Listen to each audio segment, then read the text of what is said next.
What is going on, everyone? My name is Nick, or the Notorious Fantasy, and in today's video, we're going to be talking about my tier number 2 wide receiver rankings for the 2022 fantasy football season. Inside of today's video, we will be discussing my best ball rankings, but they are going to be very similar to what my normal 2022 fantasy football redraft rankings are going to end up being. If you guys are not aware of why we use tiers, why this is going to be a tiered video, it is because tiers allow you to see when there is a fall off at the position. Because if you were just to say that X player was your wide receiver 5 and say another player is your wide receiver 8, that doesn't necessarily tell you how much better the wide receiver 5 is in your head compared to the wide receiver 8. Whereas when you use tiered rankings, you are able to show a fall off at the position from player to player. So in my tiered system here, tier number 1, which we're just going to kind of blow past, just talk about very shortly. In that tier, I have 5 players. After those 5 players, I believe there is a little bit of a fall off into the next group of 5 players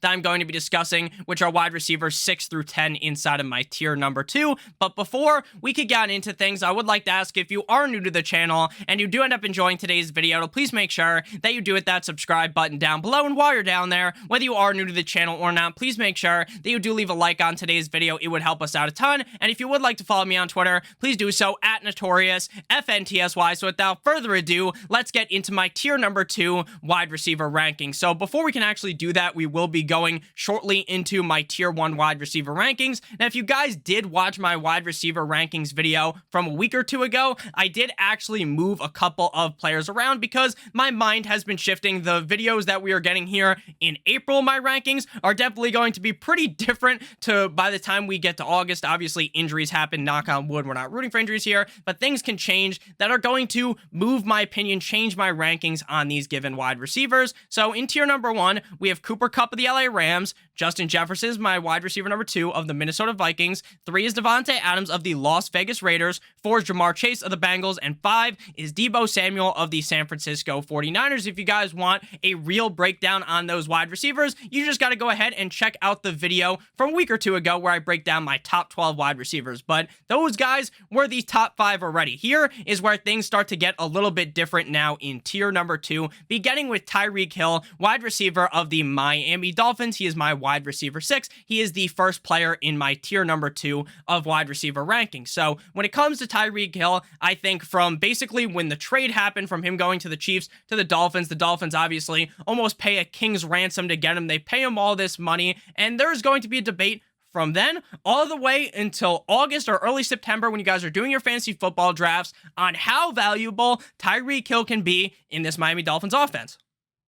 There are going to be some people that have Tyreek Hill knocked outside of the top 10, knocked outside of the top 12, because they do not believe that Tyreek Hill can put up the same production with Tua Tagovailoa as he did with Patrick Mahomes, and they think that things are going to go very poorly for Tyreek Hill. They think this move to the Dolphins is bad news bears for him, and he is just not going to succeed there. And then there's the other side of the argument where Tyreek Hill was just so good in Kansas City. We know how good of a player he is, that as long as Tua isn't complete and utter fucking dog shit, Tyreek Hill can perform. And then there's also the standpoint in the middle where I don't think he's going to, where they might think that, hey, he might not necessarily be a top 5 wide receiver because he doesn't have Patrick Mahomes. But even without Patrick Mahomes, the new head coach there, this is a great offensive system. Now, hopefully, with head coach Mike McDaniel, they got a better offensive line. Tua is going to improve. And Tyreek Hill may not be a top 5 wide receiver, but he could easily be a top 10 guy. And that is kind of the standpoint that I am at here. I think that I wouldn't want to rank him as a top 3, top 5 wide receiver, but I definitely would not be surprised if he did that, given the fact that my personal belief is that getting rid of Brian Flores is going to make Tua Tagovailoa a lot better of a player. Having a new offensive-minded head coach, a guy that got him these pieces on the offensive line, a guy that brought in Tyreek Hill to be his number 1 wide receiver on the team, that is going to help out Tua Tagovailoa a ton. And I believe that Tyreek Hill would be able to perform with most quarterbacks in the NFL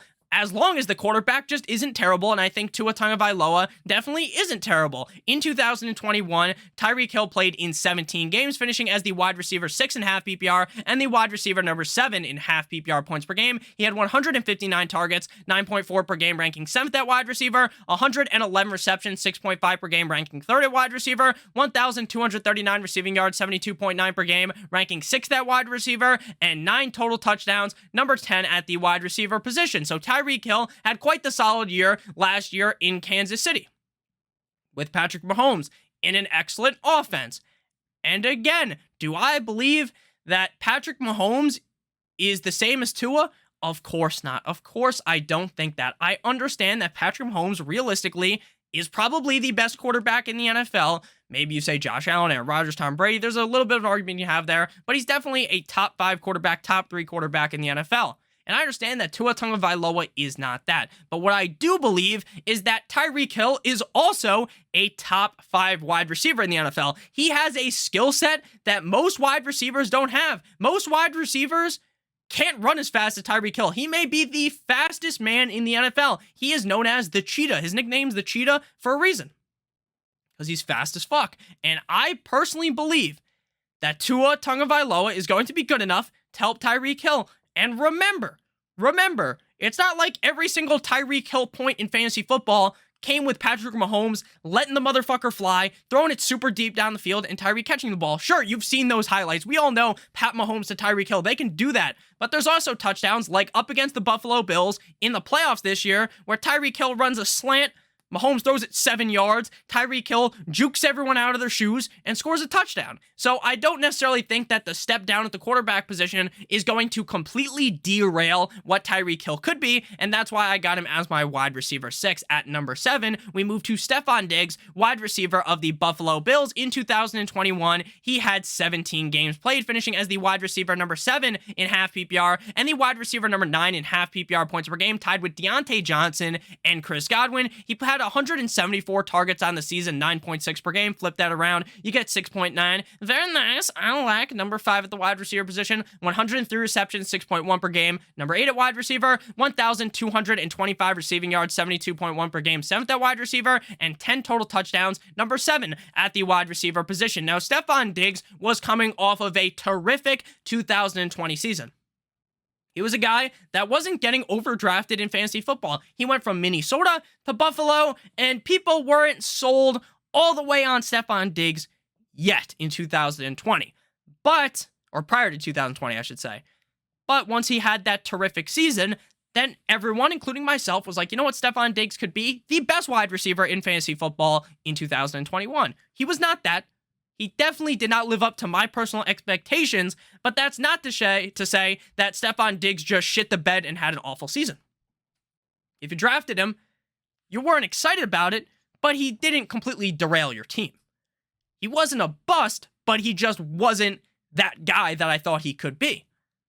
He's still on the Buffalo Bills. Again, you can make the argument that Josh Allen is one of the best quarterbacks in the NFL. He has a quarterback that has a humongous arm that can feed the ball to Stefon Diggs. They lost Emmanuel Sanders, Cole Beasley. Now, does that help or hurt Stefon Diggs? We shall see. We shall see. But Stefon Diggs is the clear alpha wide receiver on the team, regardless of what happens in the NFL draft. That is very clear to me that Diggs is the 1A on this team. Not the 1A, 1B. He is just the number 1. There is no 1B to Stefon Diggs' 1A, right? He's just the number 1 guy there. They paid him the big bucks a couple of days ago because he's that guy. He wants to be a Buffalo Bill for life. And that's the scenario that they put him in. That is the scenario they put him in, to be the alpha dog in Buffalo with Josh Allen. And it makes perfect sense to have him ranked inside of the top 10. Now, is he going to have that 2020 campaign where he went fucking bananas in 2022? Probably not. Probably not. But can you make the argument that he could be a top 5 wide receiver, maybe even the best wide receiver in 2022? I wouldn't argue with you on that. Now, I'm not going to rank him that highly, but would you be surprised at the end of the year if you look back and you see, oh, Stefon Diggs was the best wide receiver in fantasy football? I don't think you should be. This motherfucker was getting almost 10 targets per game. 10 targets per game.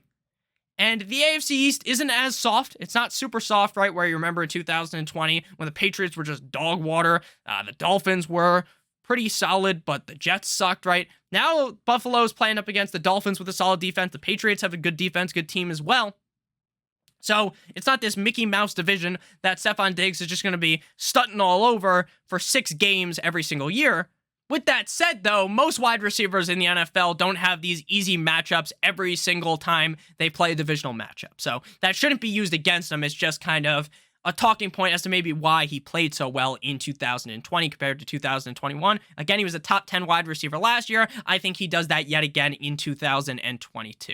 So moving on to number 8, but before we actually dive deep into number 8, Mr. CeeDee Lamb, I would like to let you guys know that today's video is being brought to you guys by our sponsor, Underdog. Underdog Fantasy is known for their NFL best ball tournaments. However, Underdog does not stop there. Underdog has plenty of other contests for you to compete in as well, including live draft contests and pick 'em where you can make up to 20 times your entry fee. Use promo code Awesemo, AWESEMO, to get a first match deposit bonus of up to $100 and get started on Underdog Fantasy today. Again, promo code Awesemo for a $100 first match deposit bonus. The NBA, the NHL, the MLB, all playing right now. And you can also do early fantasy football drafts as well on there, which I have done already. So moving on to number 8, back on into the video, we go to CeeDee Lamb, wide receiver of the Dallas Cowboys. In 2021, he had 16 games played, finishing as the wide receiver number 18 in half PPR and the wide receiver number 21 in half PPR points per game,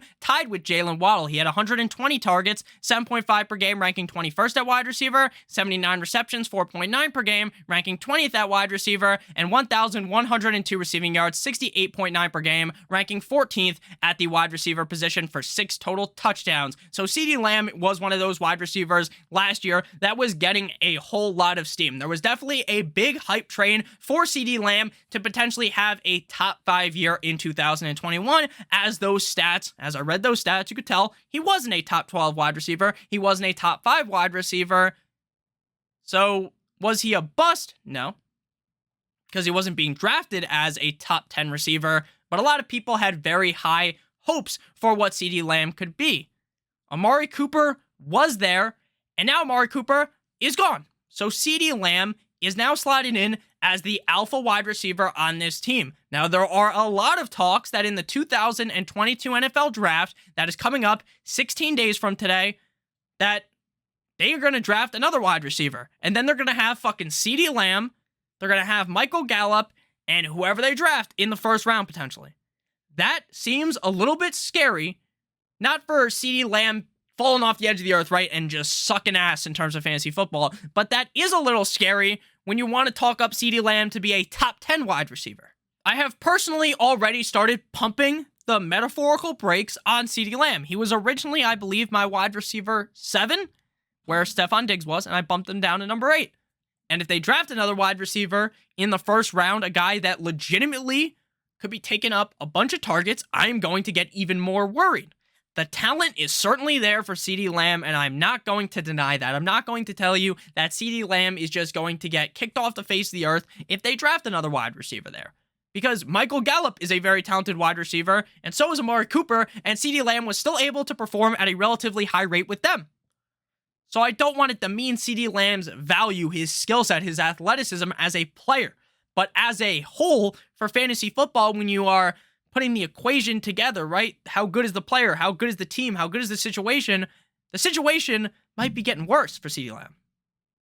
I think Dak is going to be a little bit better, way more consistent in 2022, which is great for CeeDee Lamb. But if they draft another wide receiver in the first round, I'm going to kind of pump the brakes even further on Mr. CeeDee Lamb. Moving to number 9, we got Mr. Mike Evans of the Tampa Bay Buccaneers. In 2021, he played in 16 games, finishing as the wide receiver number 8 in half PPR and the wide receiver number 8 in half PPR points per game. He had 113 targets, 7.1 per game, ranking 25th at wide receiver, 74 receptions, 4.6 per game, ranking 26th at wide receiver, 1,035 receiving yards, 64.7 per game, ranking 21st at wide receiver, and 14 total touchdowns, number 2 wide receiver. Now, last year, if you guys were watching the channel, I kind of held off on Mike Evans. Now, I didn't say that Mike Evans was going to be a bust or anything, but I said these touchdowns can't keep up. This motherfucker for years has been dominating fantasy football, not because he's a top receiver in terms of targets or receptions or even yards. It's because this man scores so many touchdowns every single year. And it's undeniable. If you look at the stat sheet, this man just loves finding his way to the end zone. He loves doing that. And I started to worry last year that maybe those things won't keep up, that maybe the touchdown number will fall off the edge of the earth. And that was a foolish thought to have because he's done it so consistently for so many years. But I thought, you know what? Maybe it's going to just end. Maybe that's just not going to happen. And that was false. That was wrong. That was fucking stupid to assume. So in 2022, while I understand that he's not going to finish probably top 10 in targets or receptions or yards, he's probably going to finish top 5 in touchdowns. And while you might not always want to have a wide receiver that is carried by touchdowns, because when he doesn't score, he's going to have a bad game. But at the same time, when he has that big game, when he maybe scores 2 or 3 touchdowns, he puts your team on his back. So this year, I'm not going to be a fool. I'm going to buy into Mike Evans, understand the talent of the team. The Buccaneers, they might have gotten rid of Bruce Arians, but they still got a good head coach. They still have a good team. They still have Tampa Bay Tom Brady. Could things go south in 2023 when Tom Brady retires? Probably things will go south. But in 2022, when we're just looking at this for redraft, for best ball, for 1 year, Mike Evans is still in one of the best situations a wide receiver can be in as a touchdown threat for Tom fucking Brady. Now, I'm not here to ride Tom Brady's jock or something. I'm just here to tell you that we're going to see a lot of the same in 2022. People will make the argument that Tom Brady is going to fall off. And I've hoped that was the case. I hope that was going to happen for years because I'm a fan of the Dolphins. I don't like the Patriots. I don't want the Patriots to be successful. Now, does that impact my rankings? No. It's just how I personally feel. I want them to be bad. And it never fucking happened. The guy's going to be 45 years old, I'm pretty sure, this year, and it doesn't matter. He's still going to dominate. Mike Evans is still going to have a great year. Doesn't matter if Godwin's healthy or not. Doesn't matter if Gronk comes back or not. Mike Evans will still be a fantastic fantasy football player, real-life NFL wide receiver as well. I like him to be a tier 2 wide receiver, a top 10 wide receiver. And closing in the top 10, I elevated this guy from the depths. From the deep depths of my rankings into the top 10. Now, some people are going to say, Nick, you are crazy for doing this.